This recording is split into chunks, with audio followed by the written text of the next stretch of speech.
Okay, we are on live. We can start. Okay. Thank you. Thank you, sir. So, good evening and a warm welcome to everyone. I am your host, Smriti Priyam, delighted to bring you another engaging webinar session on gender and sexuality with Anna Jory. Before we begin, let me take a moment to introduce Anna Jory to our new audience joining us on this beautiful evening. Anna Jory, meaning the bond of love, symbolizes unconditional love and connection. It was this love for his homeland that inspired Milind Datta, the founder of Anna Jory, to return from the United States and establish this non-profit organization in 2018. Anna Jory is dedicated to fostering social change, developing leadership skills, and nurturing entrepreneurial capabilities in the Northeast, particularly Assam. Since 2019, we have been hosting insightful sessions with speakers from diverse fields through virtual platforms, aiming to create a robust network of individuals contributing to the region's development. Today's webinar, titled Locating Sexuality Through Power and Market Economics in Capitalist Order, some critical observation, is aimed at exploring the intersections of sexuality, power dynamics, and market economics within a capitalist framework. Our esteemed speaker, Dr. Abhiranjan Kumar, will guide us through this topic with his expertise in history and social research. Dr. Abhiranjan Kumar is a renowned scholar and faculty member in the Department of History and Archaeology at the Central University of Haryana, Mahendragarh. With a Ph.D. in history from B.R.A. Bihar University, Muzaffarpur, Dr. Kumar has demonstrated academic excellence, earning the prestigious UGC Junior Research Fellowship. He also holds a certificate in Urdu from the Bihar Urdu Academy, showcasing his commitment to the interdisciplinary learning. Dr. Kumar's research focuses on critical aspects of Indian history, particularly during the colonial and post-independent periods.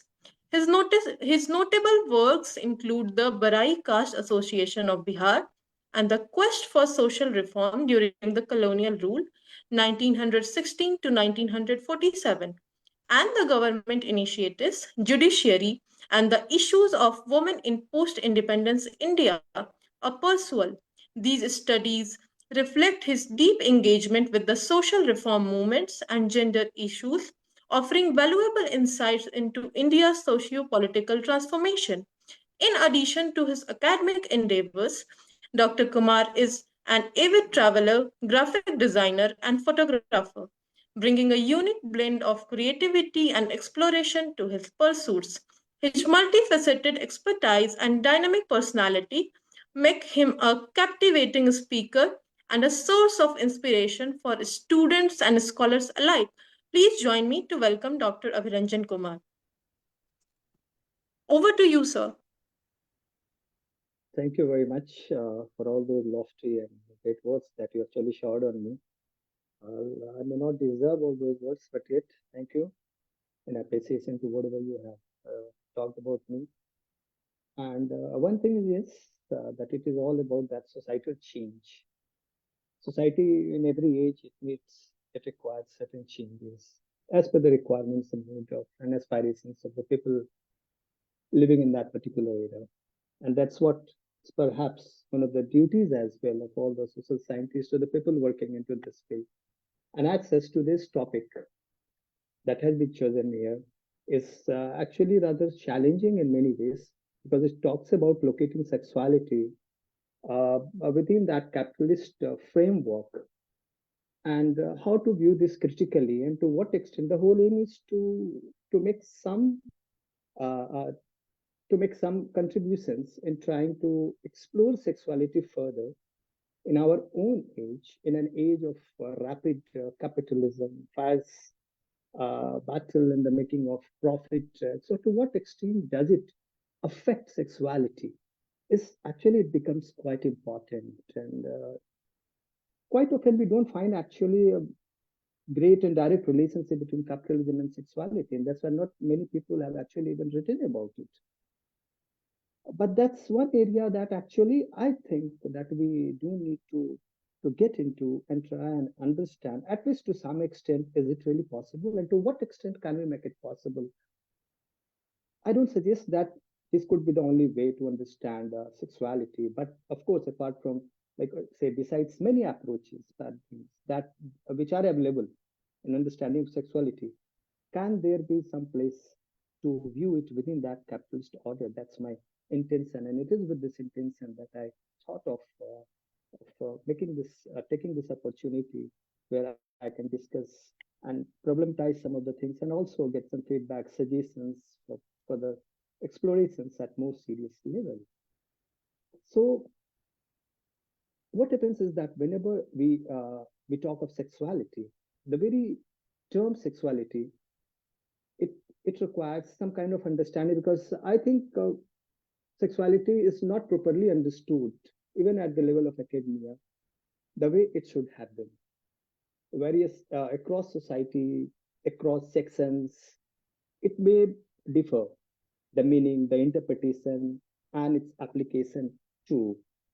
So I would first like to begin with some of the basic concepts and understanding. And it is in this regard that I have my one hypothesis too that I have taken for our today's discussion. And my hypothesis is that capitalism creates an artificial atmosphere in which sexuality loses partially or substantially its natural trait, and modifies or reappears constructed, inflated, and even sellable. Now, this term sellable, as we'll see later, how important it becomes in comprehending the whole idea of sexuality as it exists or as it is practiced. So, with this hypothesis, I have also come out with some of the questions. These questions are actually not that all questions that I'm going to answer, or it will be possible for me to answer all the questions within this time frame. But these questions are just to uh, just to uh, to come to the people and try and give them some idea, some direction, some guidelines that how this whole idea of sexuality can be approached. And as such, some of the questions, and these questions I have put at two levels. One is that some of the common questions, and some at the individual or the personal level. Of course, the list is long of those questions, but just to take a couple of questions out of these lists, like what is sexuality? Why it is important to know about sexuality? Is it really a fundamental need or a modern social construct? Is it all about mere eroticism or sexual fantasies or acts, or it is more pervasive? What has been its trajectory in modern age? How, whatever understanding we have, how we have reached to this age about the understanding of sexuality, and is it taboo to discuss sexuality in houses or even with elders or in society? Or even we can take up this question as well: what makes conservatives, religious leaders, feminists, liberals, etc., differ over the issue of sexuality? These questions are so common that anyone can try and, if gives spare some time, can have try to get some answers and a better understanding. Similarly, we have some personal level questions as well. For example, what is your idea on sexuality? How did you come across with this term for the first time? What has been your first memorable experience of your own sexuality?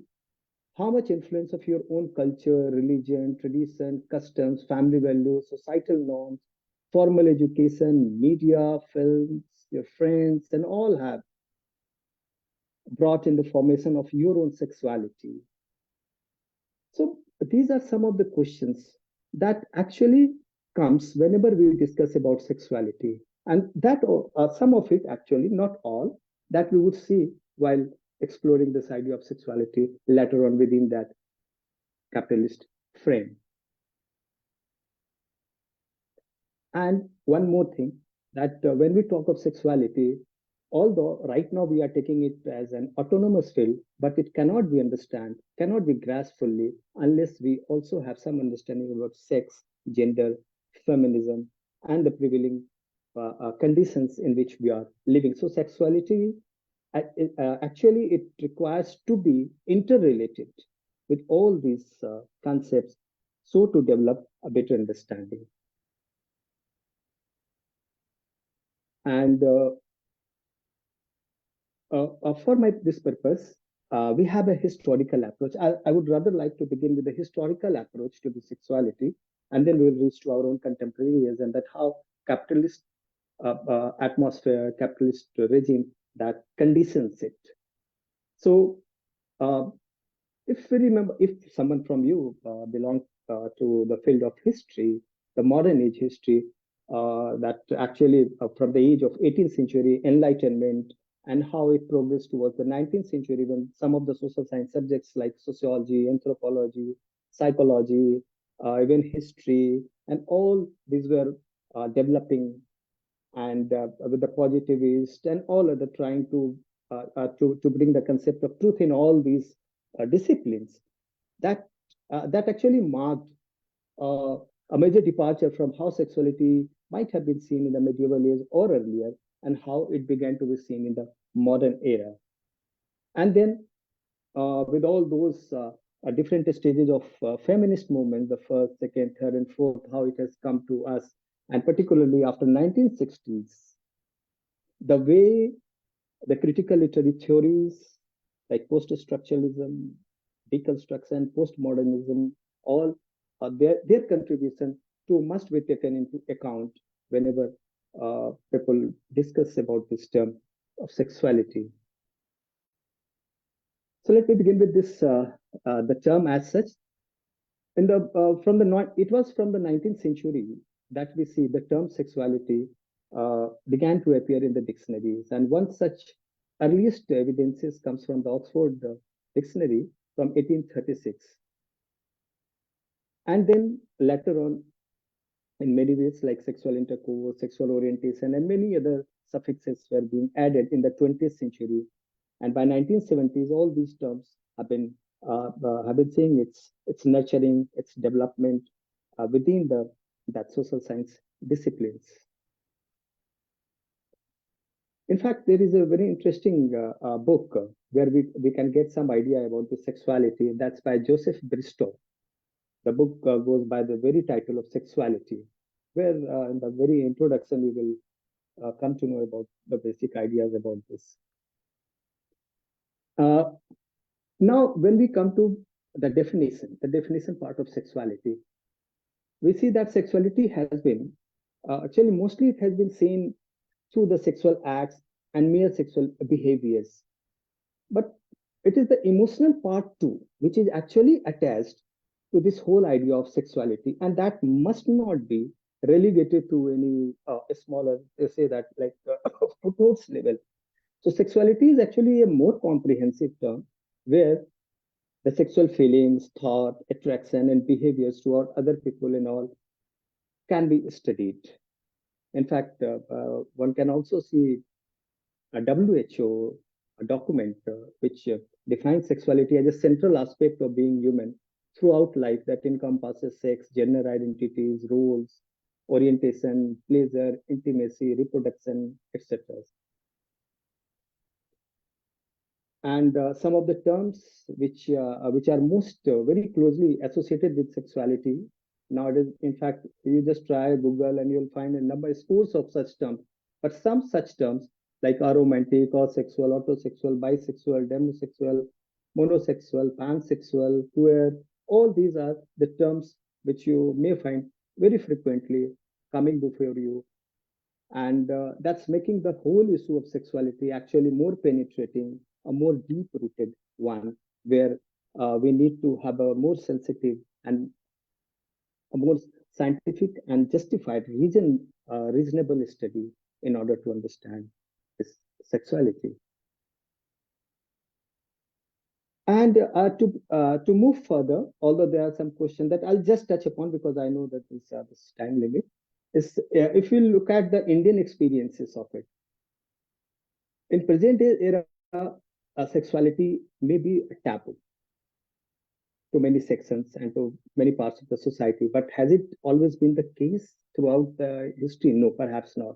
If you look at the Ardhanarishwar concept of Shiva and Parvati, if you look at Kalidasa's work of Kumar Sambhava, if you look at the various temple architecture, the sexuality in its various aspects has been manifested.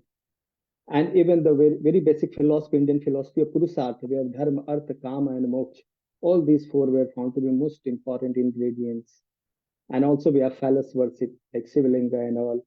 And throughout the medieval ages, we get a number of paintings that that explicitly talks about, reveals the sexuality aspect of the society, certain sections. So all in all, the whole idea is that sexuality has a historical root, although there are some academicians who consider this to be very modern and a social construct merely. But to me, it is very difficult to agree with this, that sexuality can be reduced to only some of the modern scientific discoveries or some scientific knowledge based understanding, and that it is only socially constructed by minimizing the psychological and the biological aspects of sexuality. So to me, it actually encompasses the biological, the psychological, and of course, the social part as well. So far as the role of social construction is concerned, that has quite been debated actually. That's why I'm emphasizing upon this. I think it is more in the expression of our sexuality that its social construction can be more revealing or can have a better place in that. Otherwise, its psychological as well as biological dimension must not be ruled out in the formation of any concept, any notion of sexuality. Besides sexuality has also become a politics of identity in our own age. For example, the way the entire homosexual movement uh, has come to be seen in the from the late 1960s onwards, we can see that it has actually created a lot of political environment around this word sexuality. And now, very quickly, coming on now to discuss how the whole idea of capitalism and sexuality goes together. In this part, in this section, my first endeavor will be to discuss the relationship between capitalism and sexuality, that in what way capitalism should be studied to understand sexuality. There are two broader factors that needs to be taken into account as per me. One, one is that, of course, because the entire capitalist structure, the order, is based on the industrialization, the workforce. And for that workforce, we need heads, we need people, we need labor.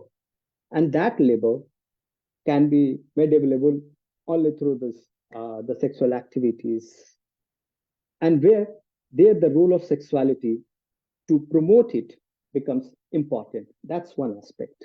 Another aspect is it is about, like, as capitalism uh, largely it it generates wealth, profit. It's about money making. It's about capital formation. In all these endeavors, the whole idea of benefit, profit is actually very important. So it actually creates an economic power. So to get over that economic power, sexuality is being used nowadays in a substantial way through media, through, as we'll see actually later, uh, through various fashion industries, through films, through pornography, and through advertisements, etc. So these are two most prominent factors to me that actually substantiate the relationship between capitalism and sexuality. Now, before I come directly onto that, what are the different ways in which capitalists actually inflate sexuality in order to earn profit, there is one more thing that needs to be discussed, and it is about the relationship between power and sexuality. In what way power actually touches upon the whole idea of sexuality, and that has been one of the intentions of this address too, where it needs to be talked about. So it's power. When we talk about power, power has been in the 20th century. If you see, there have been various scholars have talked about power. I'll not go, of course, deep into that. It's Nietzsche from the late 19th century to Bertrand Russell in 20th century, Foucault, Noam Chomsky, and even Osho Rajneesh. That's one name that normally academicians don't talk about. But I'd like to invoke his name and his contributions too in this way. While Russell basically does not make any direct connection between power and sexuality, Noam Chomsky's work is mostly about the geopolitical situations and a great political critic to the US hegemony. It's Foucault, of course, who has touched more penetratively about this relationship between power and sexuality. But if you start discussing about Foucault's work, that will be more theory oriented. So I would like to skip all those and just to concentrate on some of the basic aspects, what Osho has said and what how Foucault has seen the whole idea of power, and then we try to see the relationship between the two. Sorry. To Osho, actually, the whole idea. In fact, there is a small book by Osho. It's about the Book of Women, celebrating the female spirit. There is a chapter called Sexuality. In that, he basically considered he views the whole idea of sexuality in that power spectrum, and he sees that male sexuality dominates over the female sexuality. Of course, one can say it's a very stereotypical way, but that's how Osho has taken it. And invoking that Marxist analogy, how Marx has divided the whole society into two classes, one the bourgeois and the other proletariat. Also divides the whole society into male and female. And where he considered that man has, to quote him, has remained the master for centuries and woman the slave, unquote. Another interesting part of Osho's work is that he mostly views this at two levels. One, the sexual act, but this sexual act should be such where women can feel liberated. So to Osho, women has not felt ever liberated or spiritually motivated or so free where she can come up with her pure and her natural sexuality. It is because the patriarchal system has suppressed it such that she is actually scared. So to Osho, it's a liberating effect. There is a liberating effect of sexuality if applied in its proper way. And some of the reasons which he has cited as to be the obstacle into the making of these female sexuality and bringing its natural part are like the institution of marriage, prostitution too, which he considered as a byproduct of marriage, and some of the religious forces, which comes up with all kinds of moral codes, etc., that actually put a lot of restrictions over females and thus subduing the sexuality part of female. So that's how basically Osho sees the whole idea of this power relationship acting upon this sexuality.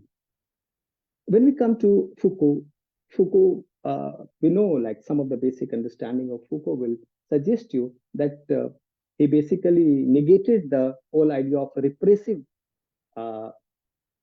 this repressive sex, and he suggested that it is all pervasive, that power is all pervasive, which actually can be seen at all level institutions, organizations, families.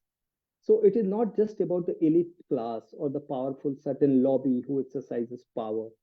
Power is being exercised at all levels. So it is all pervasive. That's how basically he came up with. And in fact, he has written very voluminously into 3 volumes of those ideas of the history of sexuality, where the first volume is actually very important, where he talks about, he negates the whole idea of repressive sex, as I just said. And finally, what he talks about is that like and he also opposes one of the notions of this idea of repressive sex, where he actually does not agree with the conventional idea that it is the bourgeoisie or it is the capitalist who, because of their emphasis on say on the idea of work more to gain profit more, is actually he basically objects to this. That has been another major contribution of Foucault in the context of this power dynamics and this sexuality. And it then talks about the deployment of sexuality, where it's more keen not on theorizing the sexuality, but into the analytics of power, so that an analysis will bring more profusely the various dimensions of sexuality. So, in nutshell, basically, Foucault, he he criticizes some of the old notions related to the power, and he considers that it is the government power, it is the knowledge power, two kinds of power, the knowledge power and the various government powers. Also, they actually bring sexuality to make reproduction possible, to make the society going on its normal existence possible. So it is required.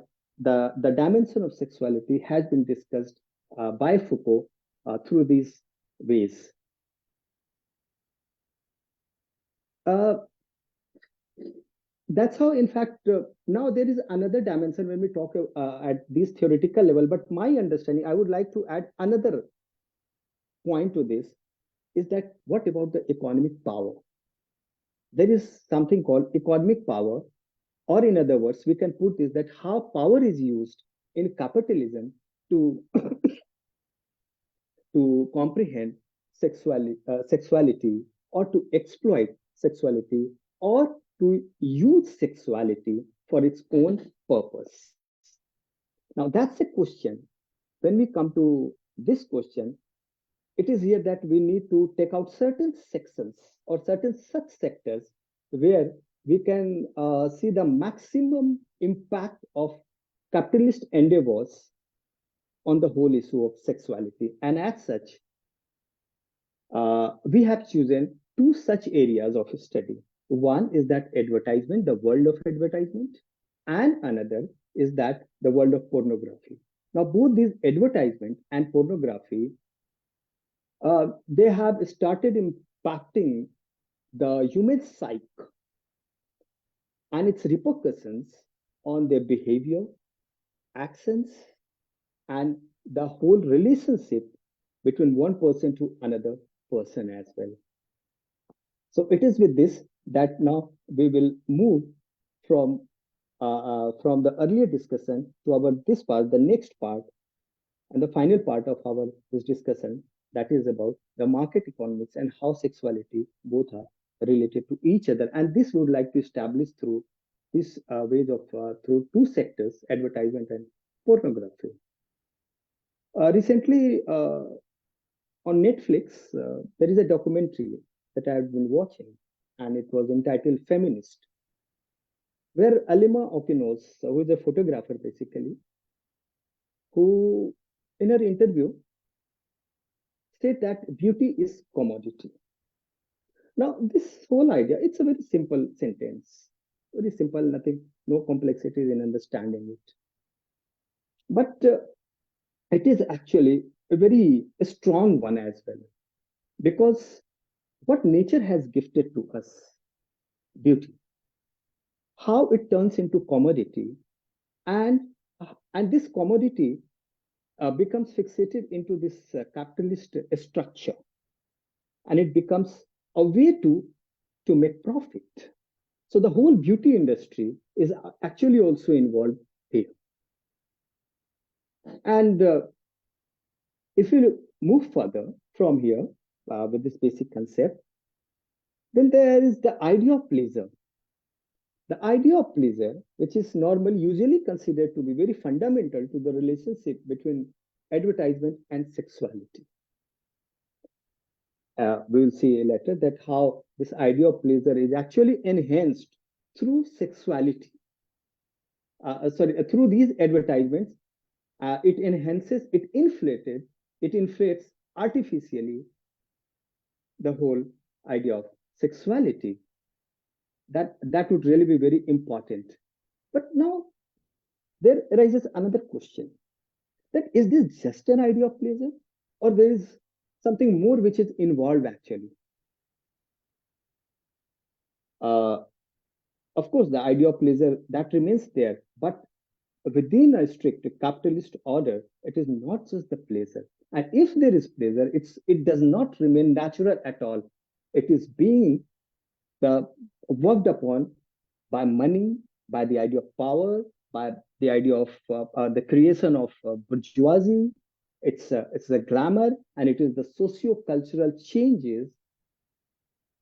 All this also acts upon the whole idea of pleasure, and thus the way nature has gifted the sexuality, the way uh, nature has given this whole feeling of pleasure that gets camouflaged, or even say that it gets transformed into something else, and it does not remain strictly the way sexuality should remain.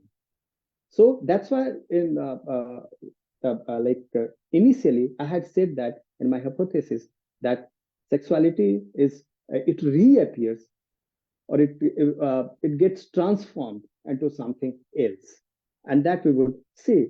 And because of this transformation, because there is that idea of economic power, because there is that idea of money involved into it, because there is that idea of earning profit, so it creates a new kind of power, and this power is actually more seductive, it is more toxic, it is more structured and networked, and it also helps in the creation of a false consciousness. Now, this whole idea of false consciousness is actually very important. And for this, actually, I have relied on some of the Marxist understanding of false consciousness, where if you look at like the whole idea of this false consciousness in a Marxist paradigm, it suggests that it is the rule in the bourgeoisie, it is the ruling class or the bourgeoisie who comes up with certain information, some ideas, some awareness, and then it trickles down to the masses, to the level of masses, and then they accept it as such without questioning it. So the same false consciousness, in a similar way, to a greater extent, I have tried and applied in this sense also, in order to understand how capitalism, how the sexuality can be understood within this paradigm of sorry, of capitalism. Because to me, the way it is being shown, the way it is being depicted, but in all kinds of media, the way it appears to us, that definitely there is something missing, something which is not natural. And that's why this whole idea of false consciousness needs to be understood here as well. Uh, just a minute. Some issue with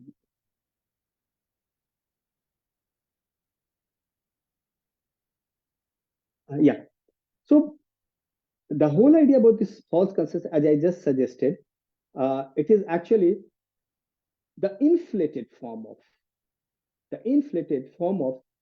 sexual experiences, sexual behavior, and sexual appearances, which should be more sensuous, which should be more appealing.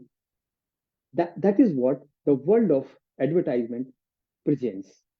So to know the world of advertisement is actually becomes very important. That first there is an ad, actually there is a process. If you look at this process, first there is advertisements. It creates a visual representation at the mental level.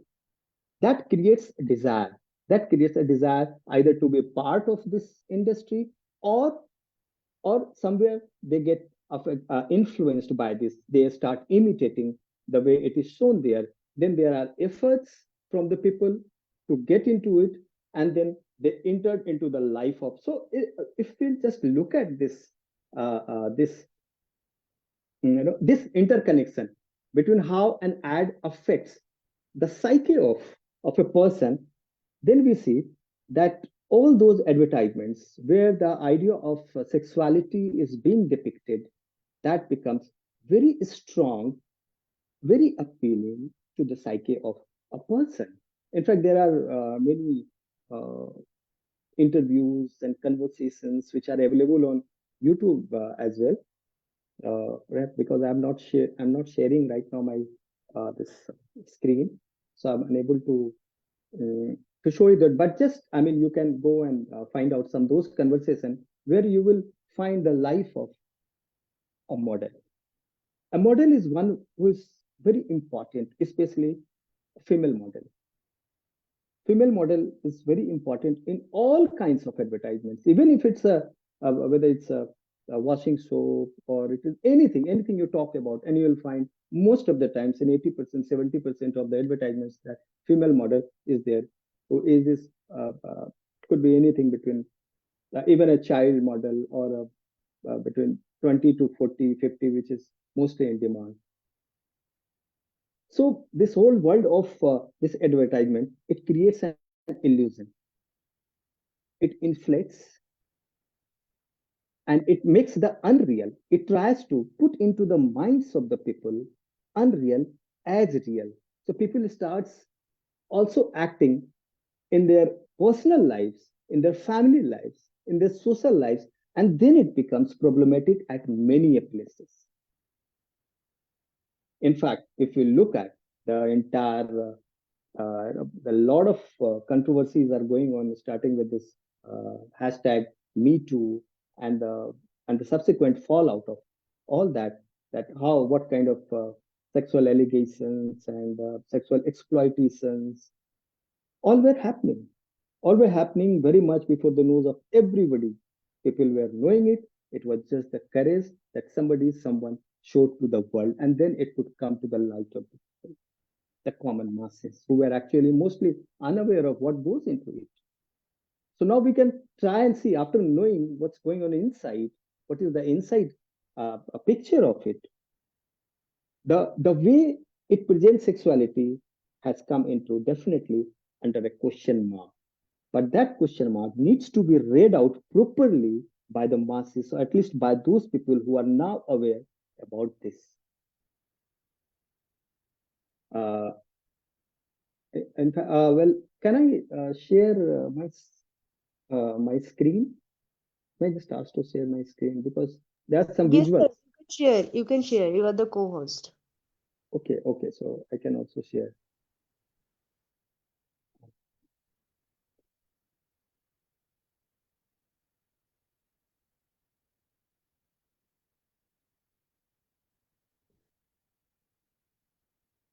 So,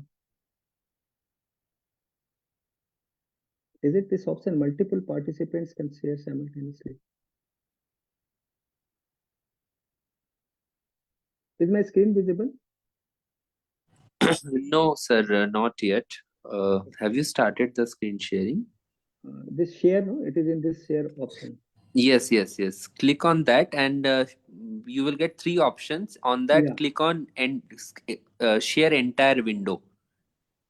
Oh, it's not saying share entire. It's only say one participant can share at a time. But as of now, no one else is sharing. So Okay. please. Okay. Let it be. Let it be. No issue. Let me go like this only. It was just a visual because we are talking about advertisements, and so I just thought it necessary to come with those advertisements which we can find more appealing to the psyche level. In fact, you all can have your memories about this sexually explicit advertisements, that when for the first time it started encountering you, and that how did you react, or what kind of understanding or what kind of of influences that came onto you when you started watching right from your very childhood. Maybe it was related to some soap. If you ask me, in my case, I think it was that there was one little it's very famous. Its advertisements used to be at that time, and I was just unaware. But somewhere deep in my mind, at subconscious level, like if to invoke what Freud actually talked about, this whole idea of sexuality, that at the subconscious level I could see its importance, that it stayed there for a very long period of time.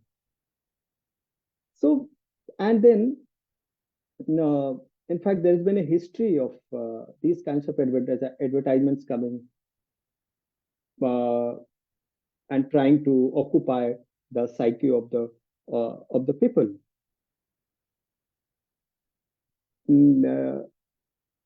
Can anyone remember the 1993 and 1995 advertisement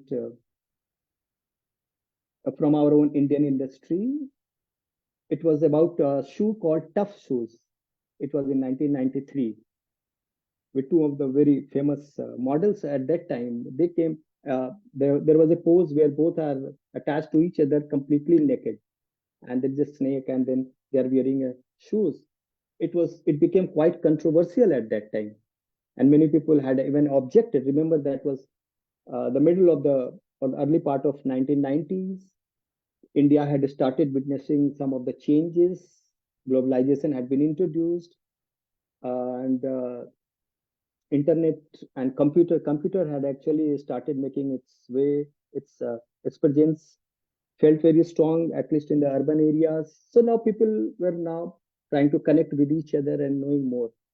And the media had also become more prolific, more fearless, without any those regimes, controlling regimes. So those advertisements were such that used to enhance the sexuality.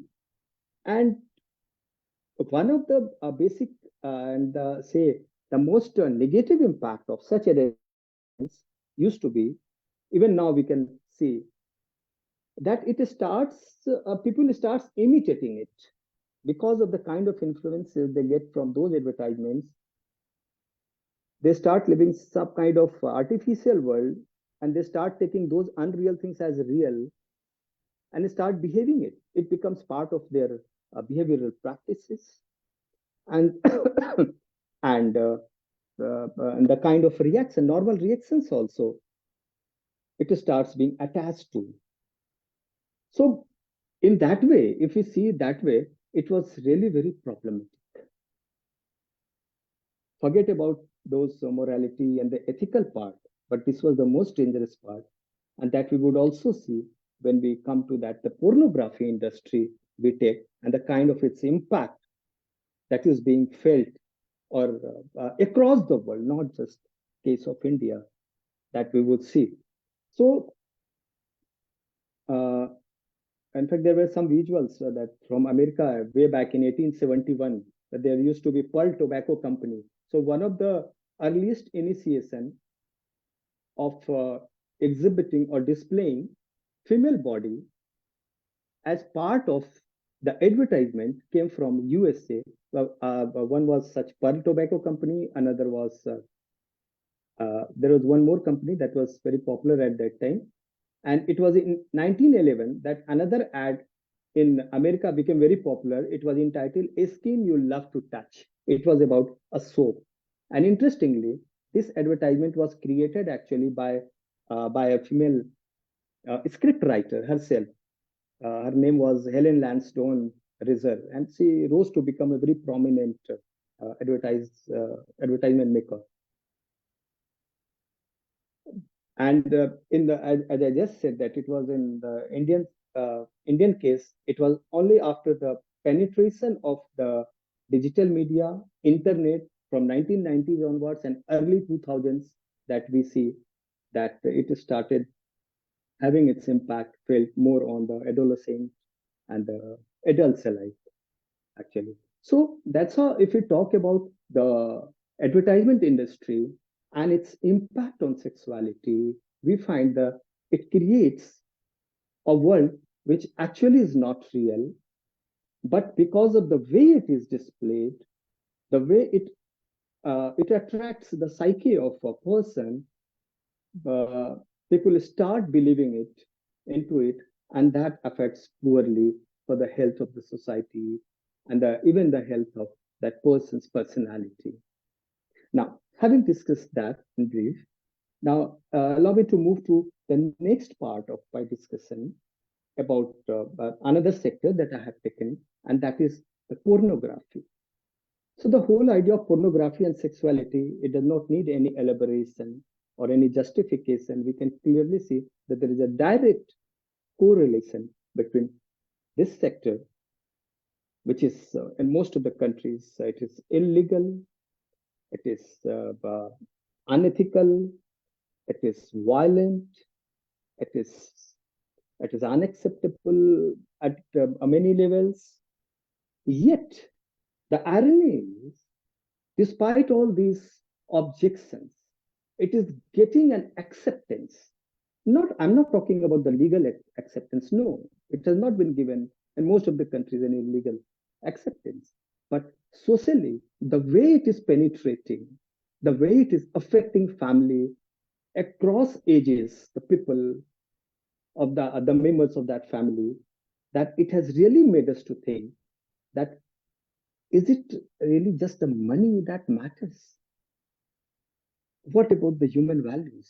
It again, there is a question, deep rooted question of human values that gets affected, that gets distorted, even damaged by the way pornography has it has established itself as an industry across the globe. It's a global phenomenon.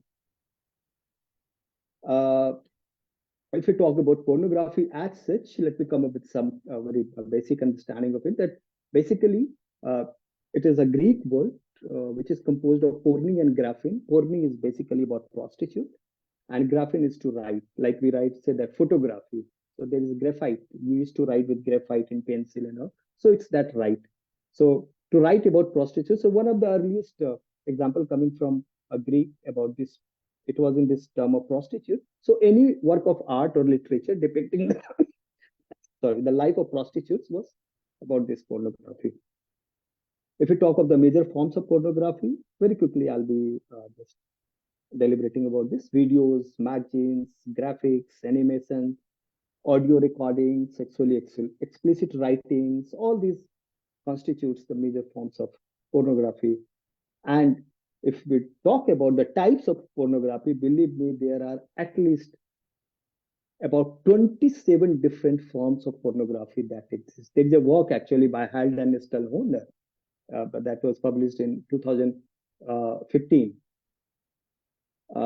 There it talks about 27 different forms of pornography. We can understand through this the extent and the penetration of this pornography into our world. And if we talk of the market economics, believe me, it's $1 trillion economy. It's multi billion. You just talk of the number and you find that number to be there. It has acquired such a strong gripping. It has acquired such a strong hold that now it is becoming almost impossible to say that, I mean, to erase it from our this existing market economics. It's all because of the whole idea of benefit, the way it profits, both in matters of the bodily profit to customers, to the clients, and because of that, the earning to the industry makers. There is, in fact, various data is available on internet. Some of the data reveals that in the US, it was between 2018 to 23, one of data suggested that it had a value of almost 977 million US dollar. It was the year 2022. You can understand. And can you imagine the annualized market growth? It was 12.6%. So it actually talks about the very nature and the extent of this pornography.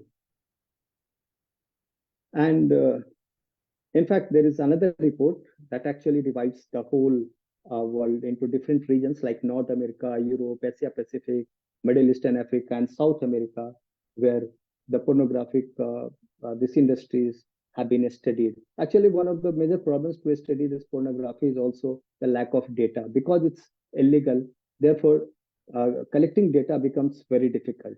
But even 50% the data, if that comes to or being considered as correct, then we can understand to what level it is actually advancing. And there is one report by Gitnux, published 2024 only, that suggests that the average age when a person gets encounters pornography is mere 11, in some cases even 9.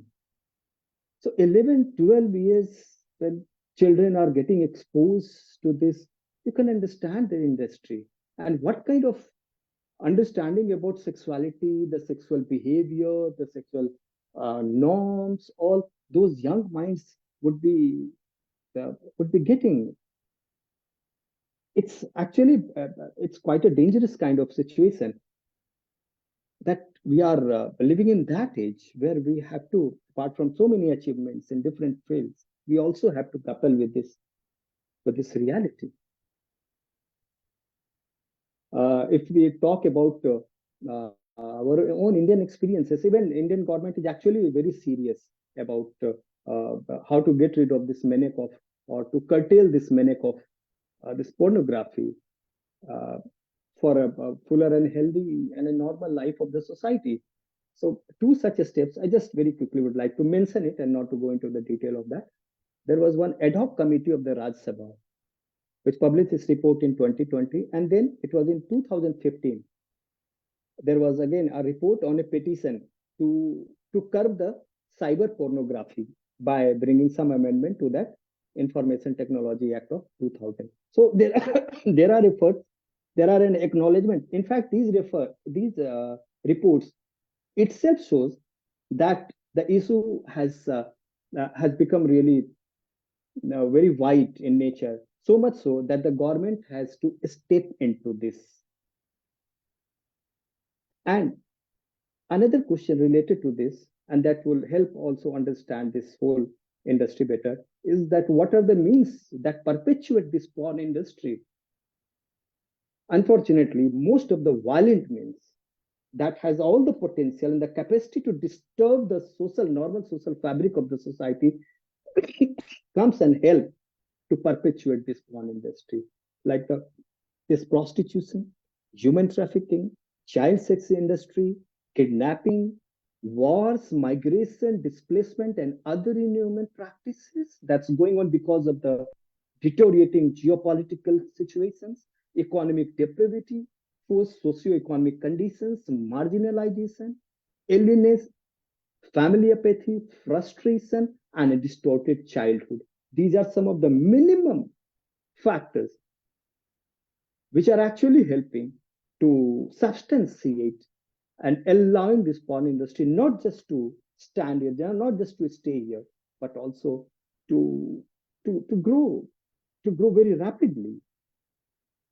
And it's a situation, some of the things that can be controlled at the level of, say, the government mechanism, but not everything can remain within the hands of the policymakers too. For example, if we talk of migrations, displacements, wars, and the kind of inhuman conditions that these wars create, the kind of options which are left to the people who are affected by war is such that people are left with no other option than to join, because it's, after all, it's all about the survival, how to survive in a war-torn situations.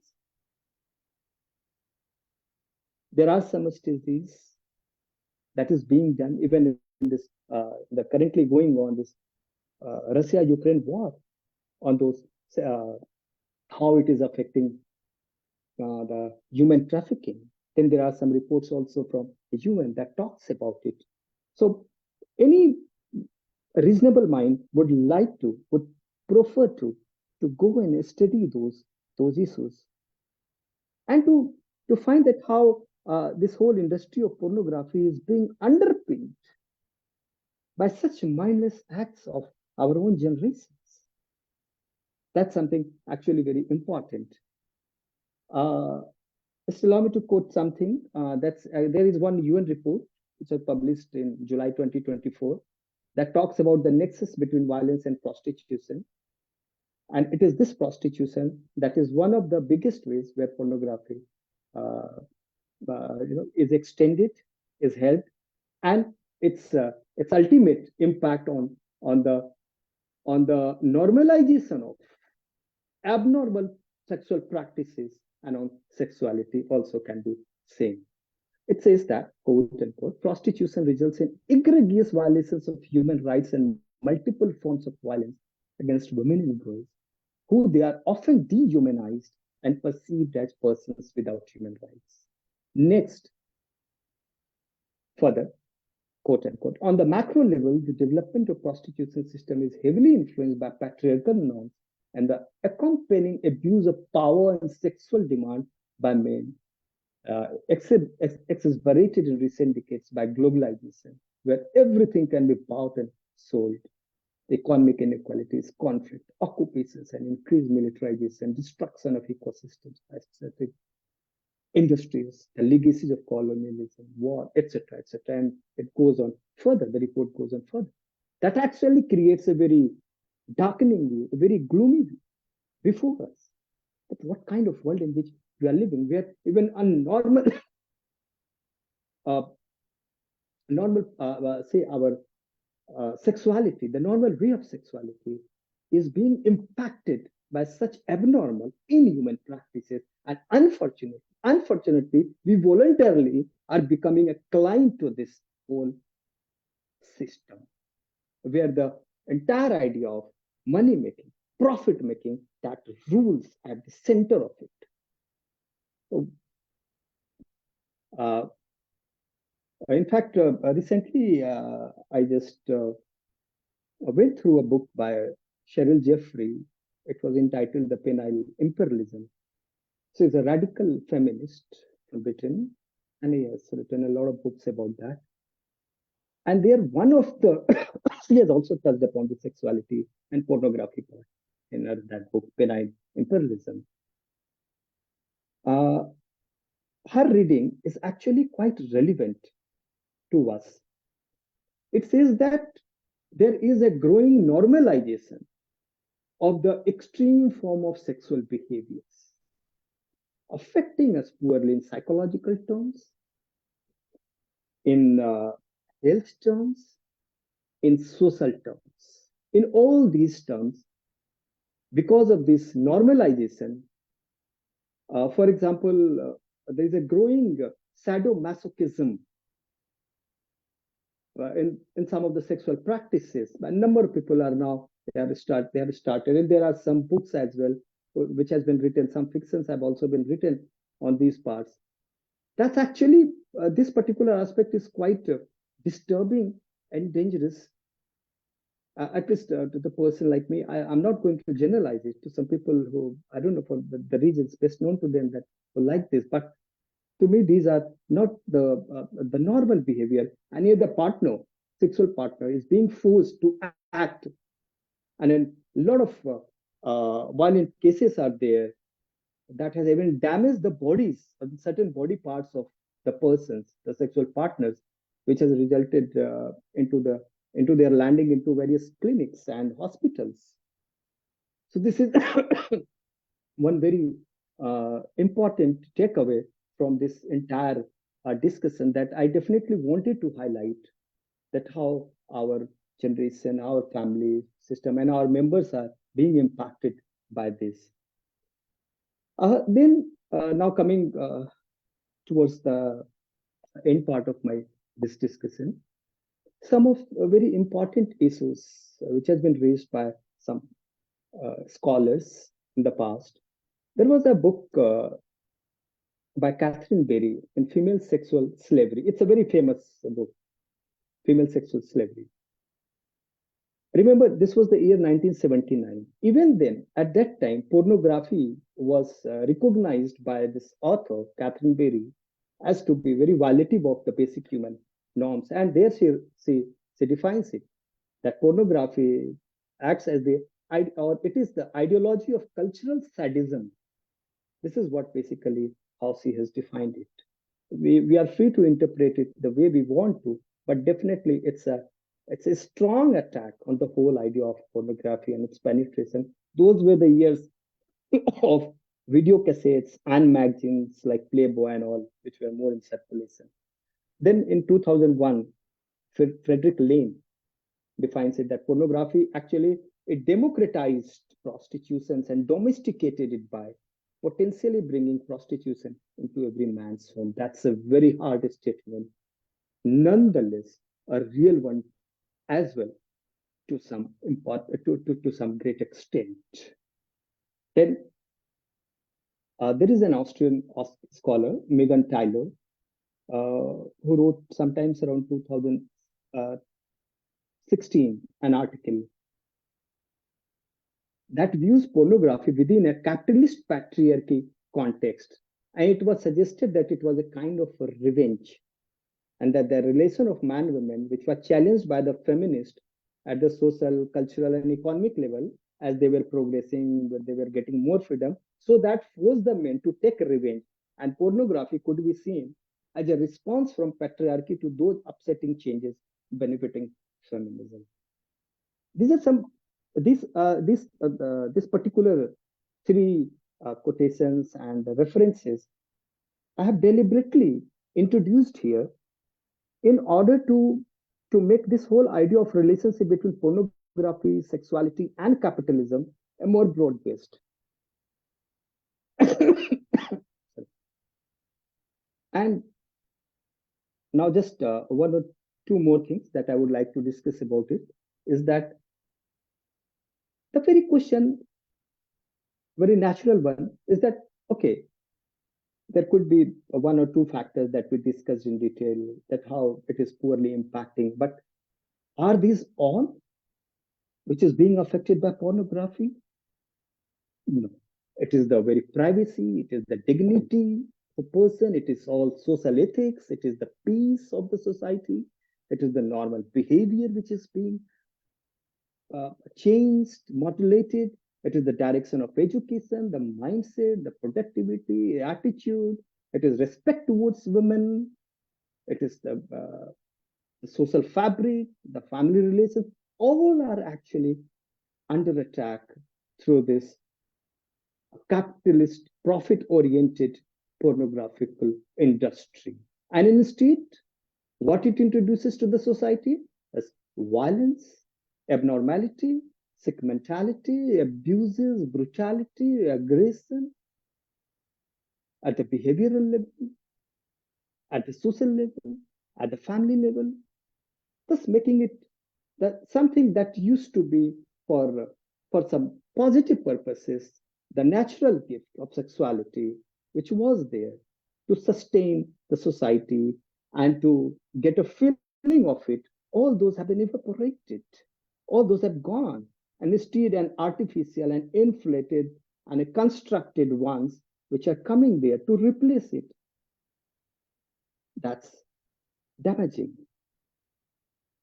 And so my take is that sexuality is actually undermined, repressed, lost, distorted, mutilated, invisibility of it, and transformed into myriad ways because of the way advertisements to some extent and this pornography industry to a greater extent, and the normal sexuality, which usually used to be considered as a fine mixture of nature, biology, psychology, and sociology, is sacrificed at the avariciousness in a capitalist order.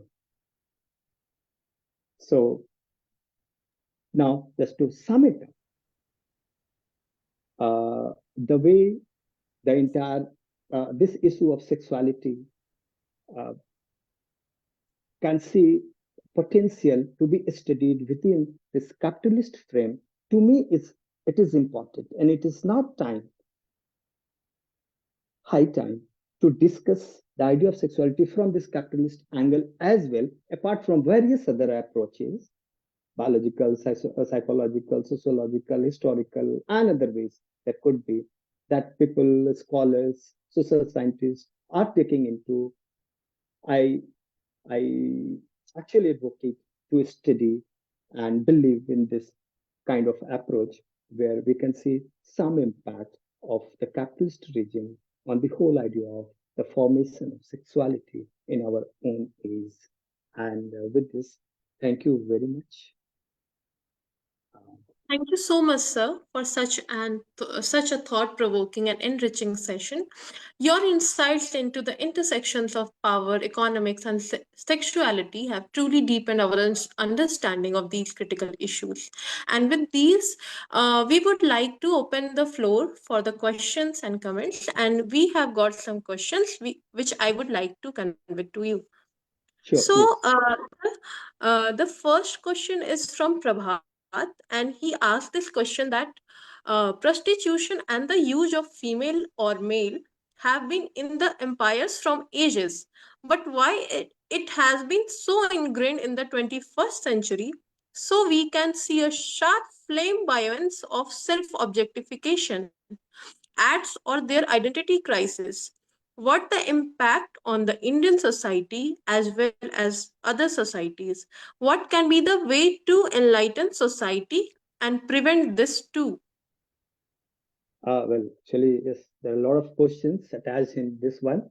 First of all, thank you very much for this very important and relevant question. Actually, yes, very true. Prostitution has been in existence for centuries. In fact, even in Indian scenario, if you see, that the book Arthashastra, written by Kautilya, that finds mention of like spies. Prostitutes were used as a spies, and one day of their monthly income was taken as a tax from them. So there was that state acknowledgement too at that time. Since then, it has been continuing in different forms across the globe. But now in this 21st century, what is that urgency or the relevance of it?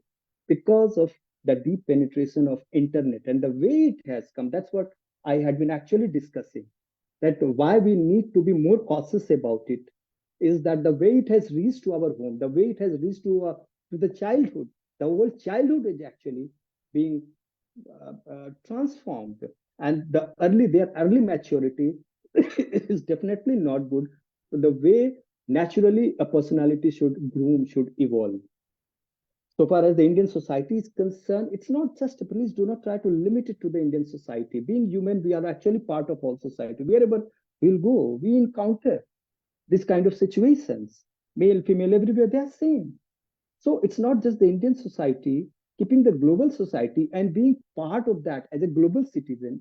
I think it is our duty definitely to think about it more seriously, that how to find out the solutions. As I said, that all solutions may not lie into our own hands. There can be several limitations, but definitely better education and say better policy making, and above all the execution of those policies, and how to educate the masses, that too is again very important, and it requires a more contextualized say solutions, reaching out to the places, because it's not necessary that if I have answers say for Finland, that could be equally applicable say to one state of India. Even within that Indian states, maybe that Assam requirement is different, while Kerala's requirement could be different.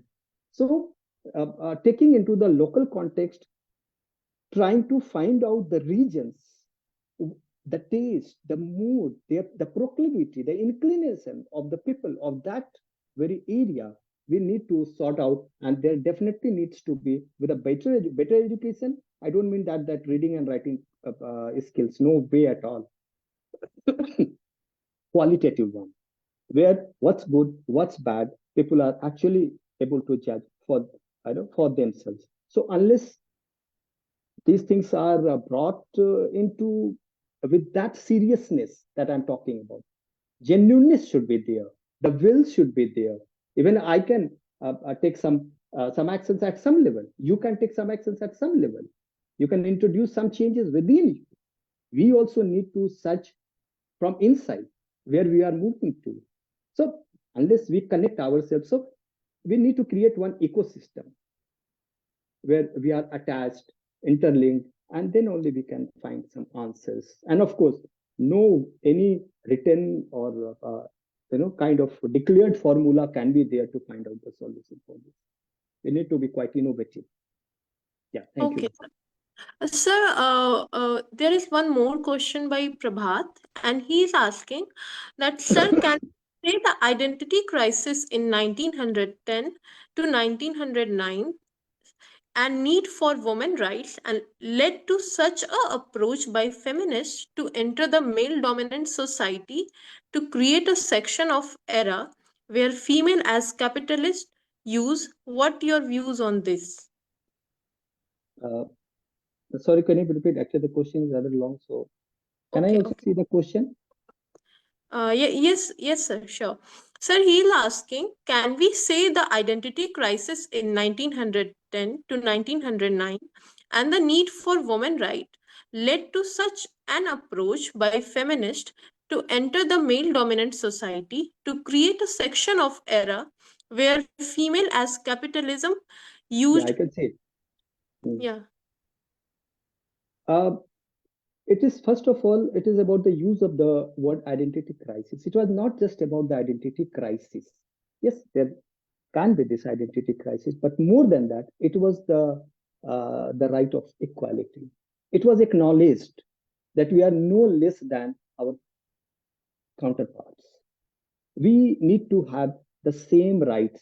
We need to have same amount of equality. It was this sense that led to the first phase of that feminist movement, the period. And then it, in fact, the period that you have covered that encompasses uh, first three and certain parts of the fourth stage of feminist movement as well.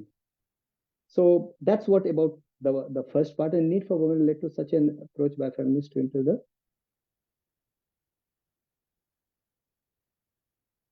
Uh, no, I don't think that it is that their identity crisis and they are trying to step into the shoes of male, and so that that capitalism using definitely not substantially could be some way that I can consider, but definitely not.